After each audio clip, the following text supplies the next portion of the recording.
The polling recently hasn't been that encouraging more broadly, but from what you're picking up on the ground at that pre-poll, you're feeling a bit more positive with Amelia there today? Oh, I've been positive about Amelia from the start. She's, as I said, an absolutely outstanding candidate. She's been running an outstanding campaign, huge amount of energy, a lot of mobilisation of supporters. I've seen her in action a number of times, and I just know she's going to make a contribution, a great contribution to the parliament if she gets elected. So we'll keep doing everything we can to make sure we win over the voters of Kooyong. And the contrast, as you saw this morning on Sky, is Teals that haven't been transparent, that have voted with the Greens. And we learned this morning that Monique Ryan has indicated strong support for getting rid of negative gearing. We've also learnt that we know that's going to raise the cost of rent, or the rental costs for hardworking Australians. And of course, for those investors in investment properties, it's going to be a real whack to them. We know Labor wants to do this, but it's also very clear that the Greens will up the ante on it, and the Teals will be with them. Angus Taylor, you released some numbers today. I know that the government hasn't given you the regular Treasury briefings that you had requested, but you've crunched the numbers yourself, and the potential impact of the trade wars. You're suggesting it could be upwards of $100 billion in terms of larger deficits across the forward estimates. Yeah, what's the basis for that analysis?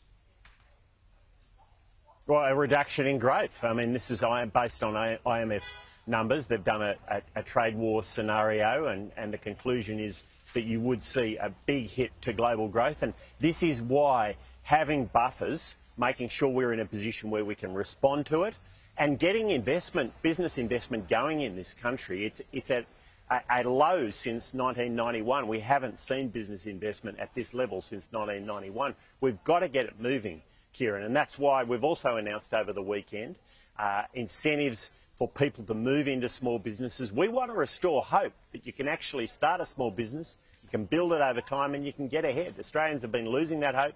30,000 small businesses have gone under Labor, and it continues to happen. We want to restore hope that small business is a real option for younger Australians to start and build their business, and that's why we've announced this entrepreneurship accelerator, a tax break for the first few years when people start their business, and also a digital tech boost. So it's encouraging them to make the investments they need in technology, which we know is so crucial now for small businesses to get ahead.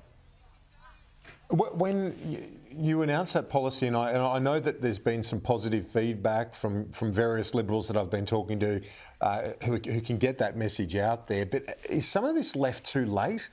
I get the merits of it, and I know it's targeted at your sort of small business base, but shouldn't some of these policies have been released earlier so people and voters can digest the material here?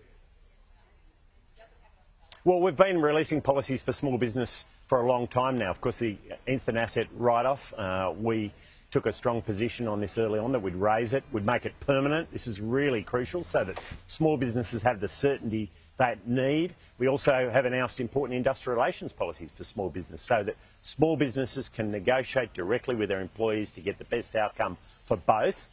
We know that is really crucial. We've announced these policies some time back, Kieran, and this is in addition to those things. Look, what we want to do, and we've been very clear about this since we've been in opposition, is restore hope for people to start and build a small business. And right now that hope is being lost. And this country is not the same country as the one that I've grown up with and loved throughout my life if small business and farmers don't get the opportunities that they've traditionally had. And that's what we've seen under Labor, 30,000 going under, record number, Kieran.